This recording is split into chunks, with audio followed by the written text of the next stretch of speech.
मेरा ये मानना है कि 1 फरवरी को यह कॉन्स्टिट्यूशनल ब्रेकडाउन और ये इतिहास में, शायद भारत के इतिहास में ये दर्ज हो गया है कि एक ऐसा 1 फरवरी की जो तारीख थी, बल्कि 40 घंटों का वक्त, रात 9 बजे से ही मान लीजिए, जब से हेमंत सोरेन की गिरफ्तारी हुई, जब से उन्होंने इस्तीफा दिया, राज्यपाल ने उनको यह भी नहीं कहा कि आप कार्यवाहक मुख्यमंत्री के तौर पर बने रहे। हेमंत सोरेन जेल चले गए, हेमंत सोरेन ईडी की हिरासत में थे। तो भाई ये इतने दिनों तक, इतनी देर तक, 40 घंटे तोड़फोड़ के तक लिए क्यों समय मिला? तोड़फोड़ के लिए तोड़फोड़ के लिए हाँ, समय दिया गया था, और ये विधायक वहां क्यों चले गए कि कोई तोड़फोड़ ना करे? हाँ, तोड़-फोड़ न करे। ये तो देखिए अब परंपरा बन गई है। ये जो दांव चला गया है, या हेमंत सोरेन को जेल में डालने से अगर भाजपा की ये सोच रही होगी कि हेमंत सोरेन अगर जेल में चले जाएंगे तो चुनाव की जो का मैदान जो है झारखंड में उनके लिए आसान हो जाएगा, मुझे लगता है ये कठिन होगा। और जी इस जी वजह से जी आप जी। देखिए कि जिस दिन से हेमंत सोरेन जेल गए हैं, भाजपा नेताओं की बोलती बंद है। अब हेमंत सोरेन जब जेल में हैं और ये नैरेटिव वो गढ़ने में अगर सफल हो जाते हैं कि एक आदिवासी पर अत्याचार हुआ है, एक आदिवासी जेल में है, एक आदिवासी मुख्यमंत्री पचा नहीं, तो बीजेपी को जवाब देते नहीं बनेगा। झारखंड में हेमंत सोरेन जेल में है, लंबी पुरानी ख्वाहिश जो है बीजेपी की पूरी हुई। निशिकांत दुबे, बाबूलाल मरांडी ये लगातार करते थे कि हेमंत सोरेन का आखिरी ठिकाना होटवार जेल है।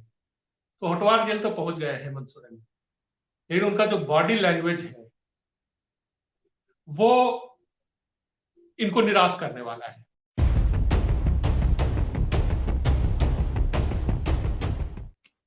सुप्रीम कोर्ट में हेमंत सोरेन को झटका, आखिर आप हाई कोर्ट क्यों नहीं? 5 दिन के रिमांड पर हेमंत सोरेन को पूर्व मुख्यमंत्री को भेज दिया गया है। क्या है मामला? झारखंड में क्या चल रहा है? झारखंड राजनीति में क्या हो रहा है? ये सब समझने की कोशिश कर रहा हूं इस एपिसोड में। दोस्तों, रतनलाल बोल रहा हूं और आप देख रहे हैं अम्बेडकर नामा। रांची से वरिष्ठ पत्रकार शंभुनाथ चौधरी साहब हमारे साथ जुड़े हैं। इनसे समझने की कोशिश कर रहे हैं कि क्या लोकसभा चुनाव के पहले कौन-कौन सा खेला और कौन-कौन सी लीला झारखंड में हो रही है। स्वागत है सर। जी, नमस्कार। बहुत बहुत धन्यवाद। जी, बताएं सर क्या हो रहा है? देखिए, झारखंड में हेमंत सोरेन जेल में है, लंबी पुरानी ख्वाहिश जो है बीजेपी की पूरी हुई। हुँ, निशिकांत दुबे, बाबूलाल मरांडी ये लगातार करते थे कि हेमंत सोरेन का आखिरी ठिकाना होटवार जेल है। तो होटवार जेल तो पहुंच गए हेमंत सोरेन, लेकिन उनका जो बॉडी लैंग्वेज है वो इनको निराश करने वाला है। ओह! हेमंत सोरेन, हाँ, हेमंत सोरेन जेल जाते हुए न तो उदास है, न मायूस है। वो किसी क्रांतिकारी की तरह अभिनंदन करते हुए जाते हैं। अदालत में जब पेश होते हैं तब भी वो भीड़ को का अभिवादन ऐसे स्वीकारते हैं मुस्कुराते हुए। और ये बात हेमंत सोरेन बार बार कहते थे, जब भी उनको जेल भेजने की बात कही जाती थी, जब भी बीजेपी के नेता या ईडी की कार्रवाई जब इस मुकाम पे पहुंचती थी कि लगता था कि हेमंत सोरेन का अब जेल जाना तय हो गया है, तब हेमंत सोरेन कहते थे कि कोई झारखंडी कभी जेल जाने से डरा है क्या? हाँ, आज वो हाँ। जेल के अंदर है। और हुँ, ये बात वो अपने बॉडी लैंग्वेज से प्रदर्शित भी कर रहा है कि ठीक है जी, जेल में रखो। और मैं आपको ये बता रहा हूं कि पता नहीं ये निर्णय कैसे हुआ या जो भी है, जी, इससे हेमंत सोरेन राजनीतिक तौर पे मजबूत हो गए। मजबूत। और ये बात, हाँ, और ये बात, ये मेरा अनुभव कहता है कि वो मजबूत हो गए। उन्होंने ये बात ऐसे ही नहीं कही है। वो अपने पिता की विरासत जो उन्होंने संभाली है सक्सेसफुली, तो उन्होंने देखा है कि उनके पिता किस तरीके से हर जेल यात्रा के बाद उनके नायकत्व में का वजन जो है थोड़ा बहुत बढ़ जाता था। और अब सवाल ये है कि अभी चुनाव होने हैं, इस साल दोनों चुनाव होने हैं, लोकसभा के भी चुनाव होने हैं झारखंड में, विधानसभा के भी हुँ, चुनाव होने हैं साथ साथ। तो अगर हेमंत सोरेन जेल में रहते हैं तो बीजेपी क्या नैरेटिव गढ़ेगी उनके खिलाफ? आप कह रहे थे कि वो हुँ, भ्रष्टाचारी है, ठीक है, मान लिया थोड़ी देर के लिए भ्रष्टाचारी है, जेल के अंदर चले गए। लेकिन हेमंत सोरेन जब ये कहेंगे और जब ये कह रहे हैं कि एक आदिवासी मुख्यमंत्री को, एक आदिवासी के बेटे को, वीर शिबू सोरेन के बेटे को झूठे आरोपों में जेल भेज दिया गया, और ये बात जब दूर तक जाएगी और एक नैरेटिव जो है वो बनेगा उनके पक्ष में, मैं ये मानता हूं। दूसरी बात ये है कि आप देखेंगे कि पिछले चुनाव में भाजपा सत्ता से क्यों बाहर हुई थी, झारखंड की सत्ता से 28 में से 26 आदिवासी सीटों पे उसे शिकस्त हासिल हुई थी बीजेपी को, और ये माना गया था कि सत्ता से बाहर होने की जो सबसे बड़ी वजह ये है कि आदिवासियों का विश्वास उसने खो दिया था। पहला एक प्रयोग किया था, रघुवर दास को लाकर इन्होंने एक गैर आदिवासी चेहरा झारखंड में मुख्यमंत्री के तौर पे प्रेजेंट किया था, प्रस्तुत किया था, और उसके बाद 5 साल उनकी सरकार चली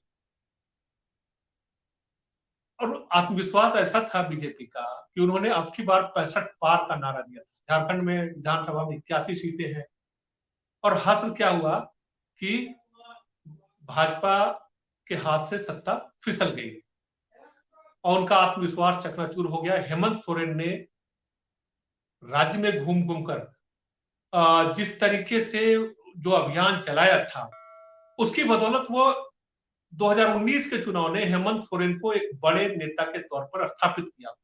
और मैं ये कहूंगा कि ये सवाल बार बार उठता था कि शिबू सोरेन के बाद झामुमो का क्या होगा। तो हेमंत सोरेन एक ऐसे लीडर के तौर पे उन्होंने अपने आप को स्थापित किया जिन्होंने शिबू सोरेन की विरासत को बहुत सक्सेसफुली ट्रांसफर कर लिया था, उनकी सर्वमान्यता पे मुहर लग गई। बल्कि झामुमो के इतिहास में आज तक की तारीख का सबसे बेहतरीन प्रदर्शन 2019 में था। तो 2019 में जो विधानसभा चुनाव हुए थे उसमें भाजपा 28 में से 26 आदिवासी सीटों पर हार गई थी, और ये उसके सत्ता से बाहर होने की सबसे बड़ी वजह थी। अब हेमंत सोरेन जब जेल में हैं और ये नैरेटिव वो गढ़ने में अगर सफल हो जाते हैं कि एक आदिवासी पर अत्याचार हुआ है, एक आदिवासी जेल में है, एक आदिवासी मुख्यमंत्री पचा नहीं, तो बीजेपी को जवाब देते नहीं बनेगा। और मैं ये मानता हूं, अब बीजेपी ने इसके बाद जब हार गई थी वो 26 सीटों पे, तब उसने डैमेज कंट्रोल के लिए पहले बाबूलाल मरांडी को, जो जेवीएम प्रजातांत्रिक के की ओर से जीत कर आए थे, उसके सुप्रीमो थे, एक महीने के बाद ही, हार के एक महीने बाद ही भारतीय जनता पार्टी ने आदिवासी वोटरों के बीच जो उनका नुकसान हुआ था उसकी भरपाई के लिए उन्होंने पहले बाबूलाल मरांडी को अपनी पार्टी में लाया, उनको विधायक दल का नेता बनाया और कोशिश थी कि नेता विपक्ष का दर्जा मिल जाए, लेकिन स्पीकर ने उनको नेता प्रतिपक्ष का दर्जा नहीं दिया। अब बाबूलाल मरांडी को प्रदेश अध्यक्ष बनाया गया है। इसके बाद समीर उरांव जो यहां से राज्यसभा के सांसद हैं, उनको भारतीय जनता पार्टी ने एसटी मोर्चा का राष्ट्रीय अध्यक्ष बनाया। तो ये तमाम कोशिशें हुई। आप देख रहे हो कि नरेंद्र मोदी के लगातार दौरे हो रहे हैं। पिछले साल 2023 में, 2023 की जब शुरुआत हुई थी, तब अमित शाह की 2 रैलियां हुई, चाईबासा में और देवघर में, और उनका फोकस था वो हेमंत सोरेन के खिलाफ जो मुद्दा बना रहे थे या इस सरकार के खिलाफ मुद्दा बना रहे थे, वो बांग्लादेशियों घुसपैठ का मसला जो है वो उठा रहे थे। उनको लग रहा था कि किसी ने कोई ऐसा मुद्दा हाथ लगे जिसकी बदौलत हेमंत सोरेन को आदिवासी विरोधी साबित किया जा सके। लेकिन हेमंत सोरेन ने पिछले 2 सालों में आदिवासियों और अपने कोर वोटरों को एड्रेस करने के लिए लगातार जनप्रिय फैसले लिए। मतलब अभी हाल में एक फैसला हुआ कि 50 साल की उम्र से अधिक के SC ST जो होंगे उनको वो पेंशन देंगे। तो ये आप सोचिए कि कितना बड़ा गेम चेंजर फैसला है। 50 साल, 60 साल में अभी पेंशन की पात्रता जो है वो 60 साल में हासिल होती है। जब 50 साल से अधिक उम्र वाले लोगों को हर महीने 1000 रुपए पेंशन की योजना जब शुरू हो जाएगी, तो आप सोचिए कि कितनी बड़ी आबादी को वो कवर कर रहे हैं, कितने बड़े।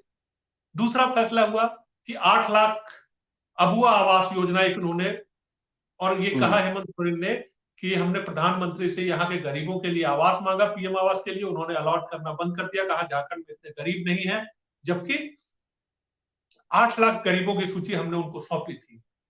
तो हम अब अपने संसाधन से इनको आवास देंगे, और आवास ये पीएम आवास की तरह नहीं होगा 2 कमरों वाला, ये 3 कमरों का जिसमें अटैच लेटरिन बाथरूम भी होगा और किचन भी होगा, ऐसा आवास देंगे जहां रह सकते हैं। और आपको बताया कि ये योजना जैसे ही लॉन्च हुई, कैबिनेट से मंजूर हुई, गजब का उत्साह दिखा। उन्होंने जगह जगह कैंप लगवाकर हेमंत सोरेन ने फॉर्म भरवाए, और जिन लोगों ने फॉर्म भरे उनको पावती मिल गई, उनके मोबाइल पे एक रजिस्ट्रेशन नंबर मिला, और उनको ये बता दिया गया कि भाई आप आवेदकों की सूची में है। अभी हाल में करीब 8 से 10 दिन पहले हेमंत सोरेन ने खूंटी में एक सभा की और खूंटी में एक कार्यक्रम किया, और वहां 8,000 अलॉटियों को पत्र भी सौंपा कि भाई आपको आवास मिल रहा है, उसकी पहली किस्त की राशि भी सौंप दी।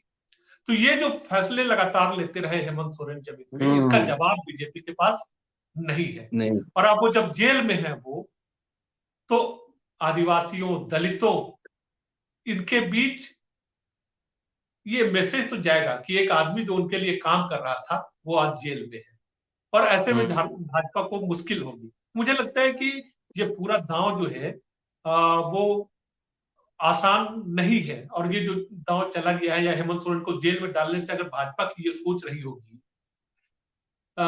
कि हेमंत सोरेन अगर जेल में चले जाएंगे तो चुनाव की जो का मैदान जो है झारखंड में उनके लिए आसान हो जाएगा, मुझे लगता है ये कठिन होगा। और जी इस जी वजह से जी आप जी। देखिए कि जिस दिन से हेमंत सोरेन जेल गए हैं, भाजपा नेताओं की बोलती बंद है। इनके पास एक मुद्दा था, तब तो ऐसे बात आप तमाम तरीके की बातें उठा रहे थे कि हेमंत सोरेन के खिलाफ बोलने को आपके पास बहुत सारी बातें थी। अब आप क्या करेंगे? अब तो और भैया अभी सीना चंपई ठोक सोरेन आए। सीना ठोक के जेल गए हैं। आपने पहले कहा कि बॉडी लैंग्वेज ऐसा है जिससे बीजेपी परेशान है।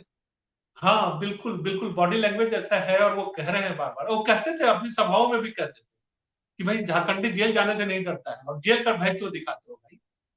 तो जाहिर तौर पर हेमंत सोरेन कहीं न कहीं आत्मविश्वास से लबरेज थे, आशंका तो थी उनको कि जेल भेज सकते हैं ये लोग, और जेल जाएँगे तो भाई हमारा कोई राजनीतिक तौर पर कोई नुकसान नहीं होने वाला है। इस बात को हेमंत भली-भांति समझते हैं, जी जी जी और सर, एक बीजेपी और यही प्रूव कर गई।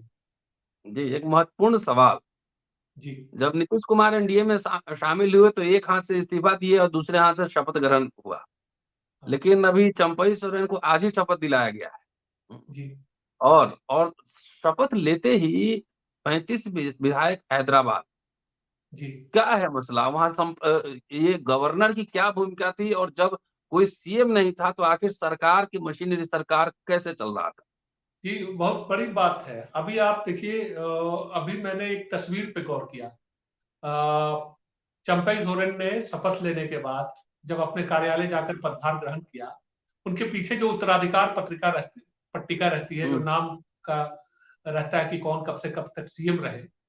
तो आप देखेंगे कि हेमंत सोरेन जो 11वें मुख्यमंत्री थे, उनका हुँ, कार्यकाल शुरू होता है 28 या 29 नवंबर 2019 से लेकर 31 जनवरी 2024 तक। जी। अब इनका कार्यकाल शुरू हो रहा है 2 फरवरी 2024 से। भाई 1 हुँ। फरवरी में कौन-सी सरकार थी? 1 फरवरी को झारखंड में कौन-सी सरकार थी?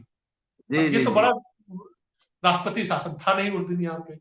वैधानिक क्वेश्चन है 9 ये, बजे, हाँ, कानूनी 9 बजे क्वेश्चन है। रात में, करीब पौने 9 बजे रात में हेमंत सोरेन ने इस्तीफा दिया, और कहा हुँ, गया, मीडिया रिपोर्ट में ये बात कही गई कि उनका इस्तीफा तत्काल स्वीकार कर लिया। संवैधानिक प्रावधान है कि मुख्यमंत्री जब इस्तीफा देता है तो उसका मंत्रिमंडल जो है स्वतः भंग हो जाता है, और राज्यपाल 2 स्थितियों में काम करते हैं, अपने दायित्वों का निर्वहन करते हैं। संविधान का आर्टिकल 163 कहता है कि राज्यपाल मुख्यमंत्री और उसके मंत्रिमंडल के परामर्श से अपने दायित्वों का निर्वाह करें। मतलब हर हाल में एक मंत्रिमंडल और मंत्रिपरिषद होनी चाहिए। दूसरी स्थिति होती है कि जब मंत्रिमंडल कोई अस्तित्व में नहीं हो, राज्य में मुख्यमंत्री नहीं हो, तो राष्ट्रपति के नाम पे शासन होता है, राष्ट्रपति शासन लागू हुँ। होगा, जी, जी। मंत्रिमंडल नहीं होगा। राज्यपाल के नाम पर कोई सरकार चलती नहीं। तो मुझे तो लगता है, और मेरा ये मानना है कि 1 फरवरी को यह कॉन्स्टिट्यूशनल ब्रेकडाउन, और हुँ, ये इतिहास में, शायद भारत के इतिहास में ये दर्ज हो गया है कि एक ऐसा 1 फरवरी की जो तारीख थी, बल्कि 40 घंटों का वक्त, रात 9 बजे से ही मान लीजिए, जब से हेमंत सोरेन की गिरफ्तारी हुई, जब से उन्होंने इस्तीफा दिया, राज्यपाल ने उनको यह भी नहीं कहा कि आप कार्यवाहक मुख्यमंत्री के तौर पर बने रहे। हेमंत सोरेन जेल चले गए, हेमंत सोरेन ईडी की हिरासत में थे।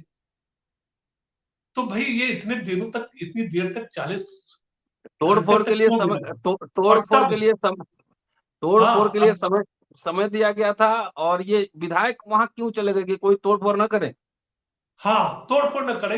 ये तो देखिए अब परंपरा बन गई है। ये परंपरा बन गई हम्म, है और अब ये राजनीति में असामान्य बात नहीं रही। जैसे ही नंबर्स गेम में फासला बहुत कम रहता है जिन राज्यों में, अब ये चाहे बीजेपी हो, चाहे हेमंत सोरेन, इससे पहले भी जब उनकी सरकार पे संकट आया था 2022 में, जब चुनाव आयोग ने सुनवाई की थी और चिट्ठी भेजी थी राज्यपाल को और लगा था कि अब हेमंत सोरेन की सदस्यता गई, अब सरकार चली जाएगी, गिर सकती है, राष्ट्रपति शासन लागू हो सकता है।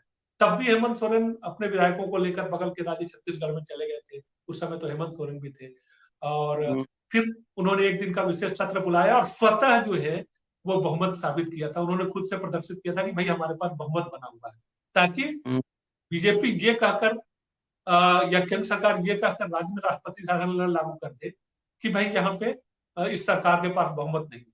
खैर, हम्म। चलिए, अब है, शुक्रिया सर। तो हाँ, जी, अब ये हाँ दूसरी हाँ, बार हुआ। कल ही तैयारी थी सर, मैं आपको बताऊं कि कल ही तैयार थे। कल मौसम जो है वो खलनायक बन गया।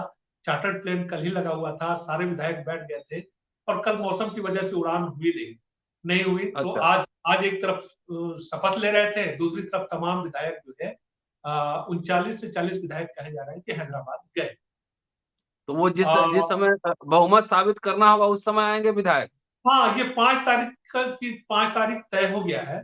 अभी अच्छा। चंपई सोरेन की कैबिनेट ने मीटिंग की और उसमें जो पहला फैसला किया कि हम 5 और 6 को विशेष सत्र बुलाएंगे और 5 तारीख को फ्लोर टेस्ट होगा, 5 तारीख को बहुमत साबित करें। राज्यपाल ने 10 दिनों का वक्त दिया था और ये कम से कम वक्त में साबित करना चाहते हैं। क्योंकि देखिए आप पिछले 4 जैसे ही ये संकट शुरू हुआ, इन्होंने अपने विधायकों को गोलबंद किया, एक जगह रखा और 4-5 दिनों से विधायक एक साथ हैं। चाहे रांची के सर्किट हाउस में थे, अब हैदराबाद में 2 दिनों की सैर कर लेंगे। एक जगह पे रहते-रहते थोड़ा मन भी उब गया तो भाई 2 दिनों की एक पिकनिक हो जाएगी, एक सैर भी हो जाएगा हाँ और विधायक बंधे भी रहेंगे। 5 तारीख हाँ, को फ्लोर और टेस्ट है बिरयानी, और हैदराबादी बिरयानी का लुत्फ भी लेंगे। लुत्फ उठाएंगे। भाई वहां पे कांग्रेस की सरकार है और उसका आनंद उठाएंगे। सोच पाँच रहे हैं पाँच कि तारीख को 5 तारीख को आपसे बात होगी जब फ्लोर टेस्ट जी हो जाएगा। हम लोग जी 5 तारीख को शाम में मिलते हैं। जरूर जरूर। शुक्रिया सर। और दोस्तों, बहुत धन्यवाद। शंभूनाथ जी हैं जी, और बहुत ही स्पष्टता से बहुत सारी ऐसी जानकारी जो झारखंड के बारे में हमें नहीं थी, शंभू जी से बातचीत करके वो जानकारी मिली। पूरा वीडियो देखिएगा, शेयर और सब्सक्राइब करते रहिएगा। शुक्रिया सर, थैंक यू। बहुत धन्यवाद।